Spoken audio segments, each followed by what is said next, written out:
Hello guys, আসসালামু আলাইকুম। আপনারা দেখতে পাচ্ছেন সোনাতলা উপজেলাধীন টেকানি চুকয়নগর ইউনিয়নের পূর্ব টেকানির গ্রামের চারদিকে ফসলের মাঠের দৃশ্য।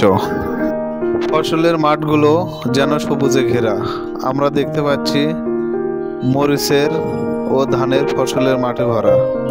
কিছু কিছু জমিতে মরিচের ফলন ভালো হয়েছে, আবারও দেখতে পাচ্ছি কিছু কিছু জমিতে মরিচ গাছগুলো নষ্ট হয়ে গেছে। জানি না কি কারণে নষ্ট হয়ে গেছে, সবই আল্লাহর ইচ্ছা। সো গাইস, ভিডিওটি ভালো লাগলে অবশ্যই লাইক, কমেন্ট, শেয়ার করুন।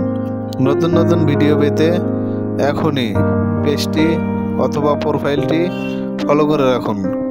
ধন্যবাদ সবাইকে।